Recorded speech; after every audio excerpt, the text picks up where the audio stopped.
Hey everyone, it's your favorite aunt, Aunt Julene. Today we're reading another Dr. Seuss book, and it's another one of the stories in this book, Yertle the Turtle, and it is called The Big Brag. The Big Brag by Dr. Seuss. The rabbit felt mighty important that day, on top of the hill in the sun where he lay. He felt so important up there on that hill that he started in bragging, as animals will, and he boasted out loud as he threw out his chest. Of all of the beasts in the world, I'm the best. On land and on sea, even up in the sky, no animal lives who is better than I. What's that? Growled a voice that was terribly gruff. Now why do you say such ridiculous stuff? The rabbit looked down and he saw a big bear. I'm the best of the beasts, said the bear, and so there. You're not, snapped the rabbit. I'm better than you.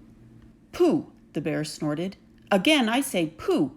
You talk mighty big, Mr. Rabbit, that's true. But how can you prove it? Just what can you do?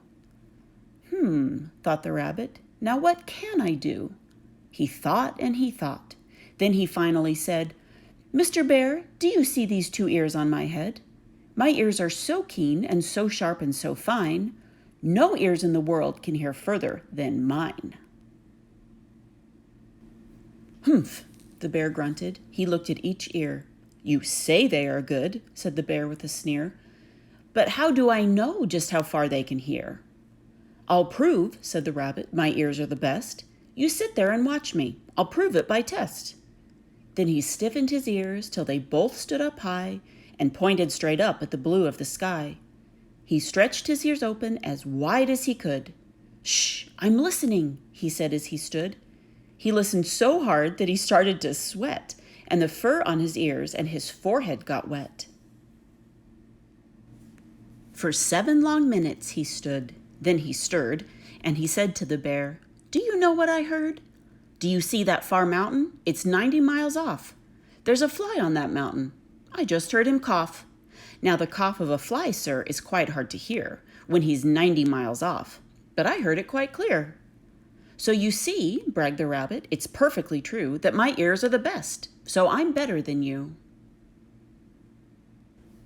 The bear, for a moment, just sulked as he sat, for he knew that his ears couldn't hear things like that. This rabbit, he thought, made a fool out of me. Now I've got to prove that I'm better than he. So he said to the rabbit, You hear pretty well. You can hear 90 miles, but how far can you smell? I'm the greatest of smellers, he bragged. See my nose? This nose on my face is the finest that grows. My nose can smell anything, both far and near. With my nose I can smell twice as far as you hear.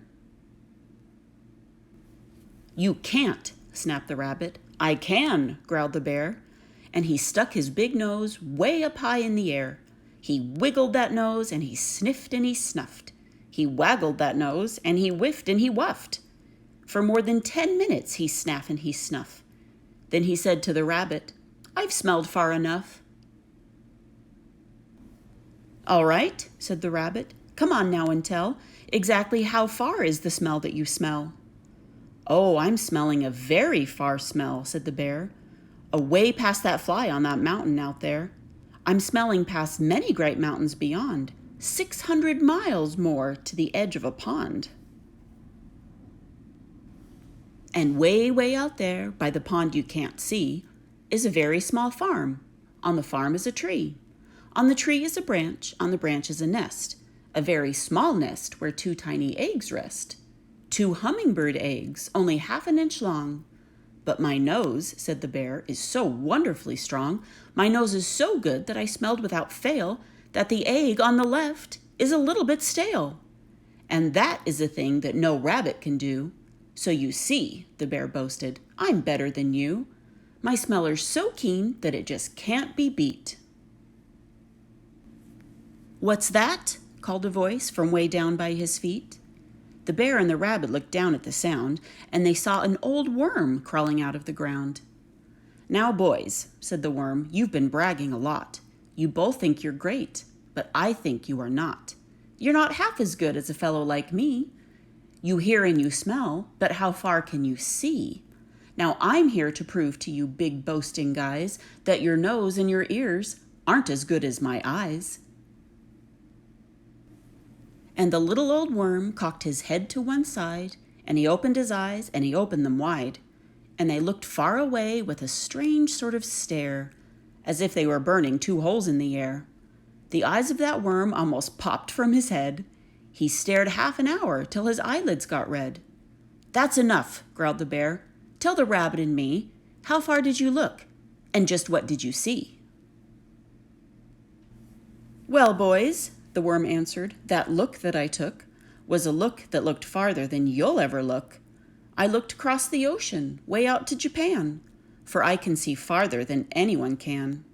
There's no one on earth who has eyesight that's finer. I looked past Japan, then I looked across China. I looked across Egypt, then I took a quick glance across the 2 countries of Holland and France. Then I looked across England and also Brazil. But I didn't stop there. I looked much farther still.